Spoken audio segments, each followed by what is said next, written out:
आज के इस वीडियो लेक्चर में हम डिस्कस करने जा रहे हैं एक इंपॉर्टेंट प्रीफिक्स जिसको हम कहते हैं मायो।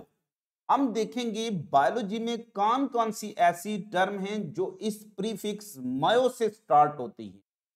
लिहाजा अगर आपको ये टर्म समझ आ जाए, ये वर्ड समझ आ जाए तो आपके लिए बहुत सी चीजों को डिफाइन करना आसान हो जाएगा।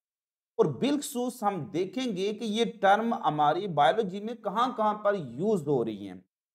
तो इसलिए याद रखना कि जहां पर भी ये term myo as a prefix use हो रही है, ये जो वर्ड मायो है ये एक वर्ड मिस है, उससे निकला है और इसका मतलब किससे होता है? मसल से। इसलिए मैं हमेशा कह रहा होता हूं कि जब भी वर्ड मायो इस्तेमाल हो जाए तो समझ लें उसका तल्लक मसल से है। और जिसका तल्लक मसल से है उसका तल्लक हमेशा किससे है? मूवमेंट से है। तो M for myo, M for muscle, N for movement. तो हम देखते हैं कि इस टर्म को हम कैसे आसानी से यूज करके हम बायोलॉजी को बहुत आसान करके पढ़ सकते हैं और समझ सकते हैं। जैसे मसल प्रोटीन है, एक मेन मसल प्रोटीन है दैट इज कॉल्ड मायोसिन। तो मायो वर्ड आ गया, it's mean one of the main muscle protein क्या है? मायोसिन। ये कंट्रक्टाइल होगी और मसल को मूवमेंट में हेल्प करेगी। इसके अलावा कौन सी प्रोटीन है? एक्टिन है, ट्रोपोनिन है, ट्रोपोमायोसिन है। तो वर्ड उसमें भी मायोसिन यूज होगा। एक्टिन जो होती है वो एक कंट्रक्टाइल प्रोटीन होती है।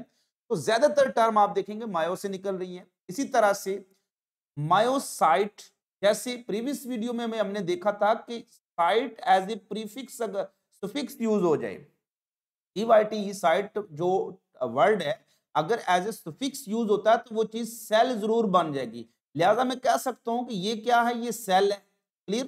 तो साथ क्या लगा हुआ? मायो एज ए प्रीफिक्स यूज हुई है। तो मायो सेल यानी कि ये मसल सेल को क्या कहेंगे? मायोसाइट। तो वेरी इंपॉर्टेंट कि which one of the following is the muscle cell? तो मायोसाइट। मायो मीन मसल और साइट मीन सेल। तो आसान हो गया आपके लिए बहुत ज्यादा इसको आइडेंटिफाई करना। अब हम आते हैं वर्ड कार्डियम। इसको भी हम आगे डिटेल में डिस्कस करेंगे। कार्डिया वर्ड हार्ट से रिलेटेड होता है। यहां से ही हम वर्ड पढ़ रहे होते हैं कार्डियोलॉजी, डिपार्टमेंट ऑफ कार्डियोलॉजी, जिसका तल्लक हमेशा क्या होता है? हार्ट से रिलेटेड तमाम डिसऑर्डर या उससे रिलेटेड कोई एबनॉर्मलिटीज है उसके साथ होता है। तो हार्ट से तो हमें पता चल गया कि ये कुछ चीज हार्ट से रिलेटेड है। लेकिन जब मायो एज ए प्रीफिक्स यूज हो रही है तो इट मीन कि ये मसल ऑफ हार्ट है। क्लियर? तो मायोकार्डियम दिल की वो लेयर है जिसका ताल्लुक, जिसके अंदर क्या पाए जाते हैं? मसल पाए जाते हैं। तो वन ऑफ द कंट्रक्टाइल या muscular layer of heart is called myocardium. अब मैंने आपको बताया कि मूवमेंट का ताल्लुक हमेशा किससे होगा? मसल से होगा। इसलिए दिल क्या करता है? पंप करता है। Contract relax, contract relax. तो ये जो दिल की पंपिंग है वो किस लेयर की वजह से होगी? उसी लेयर की वजह से होगी जिसमें मसल पाए जाते हैं। और वो कौन सी लेयर है? मायोकार्डियम। अब यही चीज जब एंट्री टेस्ट में आपसे पूछी जाती है कि which one of the following layer is responsible for pumping action of heart, तो बच्चे परेशान हो जाते हैं।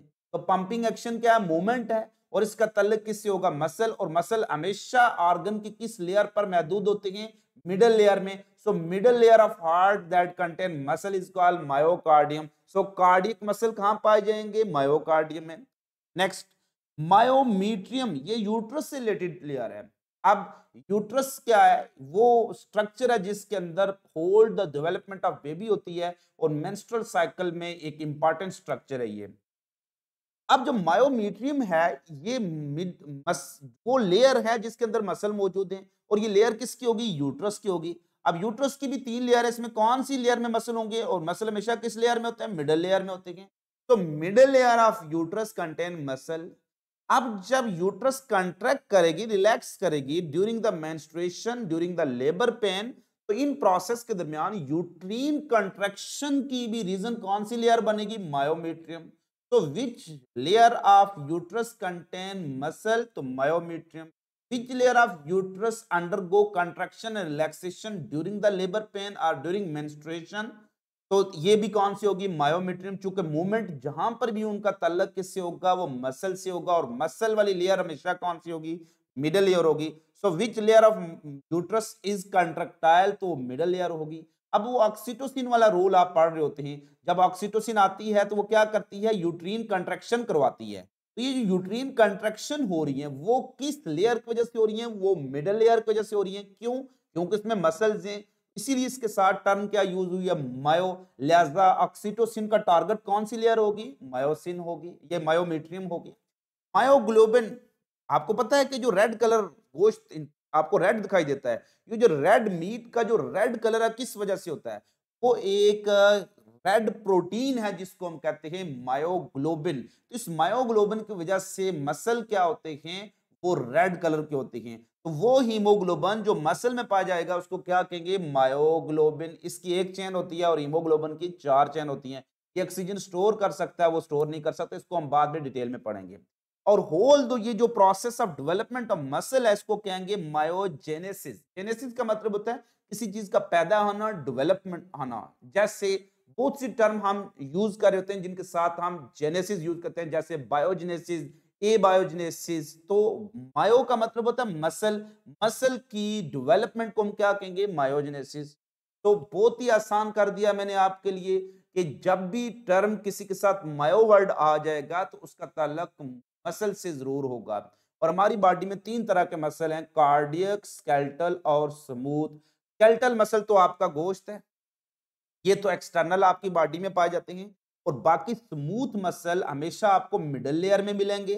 किसी भी ऑर्गन या वेसल की मिडल लेयर में क्या होंगे, क्या होंगे, मसल। और वो कौन से होंगे, smooth muscle, except for heart, क्योंकि हार्ट के मसल स्पेशल किस्म के जिनको क्या कहेंगे, cardiac muscle. So middle layer of heart contain muscle, कौन से मसल, कार्डिक मसल, इसलिए उसका नाम क्या रख दिया गया, मायोमीन मसल और myocardium. Middle layer of uterus contain muscle, कौन से मसल, स्मूथ मसल, इसलिए उसका नाम क्या रख दिया गया, myometrium. Middle layer of gut contain muscle, इसका नाम रखा मस्कुलरस। क्लियर? इसी तरह से middle layer of arteries contain muscle, middle layer of veins contain muscle. तो जहां पर भी आप देखेंगे ऑर्गन या वेसल, उनकी मिडल लेयर में मसल होंगे। और सारे मसल जो मिडल लेयर में महदूद होते हैं वो कौन से हैं, स्मूथ मसल हैं। सिवाय दिल के जहां पर मिडल में क्या हैं, वो कार्डिक मसल हैं। बाकी जो आपकी ये बाहर स्केलेटन के इर्द गिर्द गोश्त है इसको हम क्या कहते हैं, skeletal muscle, that are most abundant muscle in our body. उम्मीद करता हूं आज का ये जो वीडियो लेक्चर है आपके लिए बिक्सूस एंट्री टेस्ट के जो स्टूडेंट्स हैं या बायोलॉजी से रिलेटेड आप कोई भी एग्जाम दे रहे हैं तो आपके लिए बहुत से एमसीक्यूज बहुत आसान हो जाएंगे। क्योंकि जब आपके लिए आपके सामने आ जाएगा ना कि which one the following is related with muscle, which one the following is related with movement, तो टर्म आपने ज़हन में रखना है कि मायो से रिलेटेड ही कोई टर्म होगी। तो अगर आपको ये वीडियो अच्छी लगी है तो जरूर लाइक और सब्सक्राइब कर दें।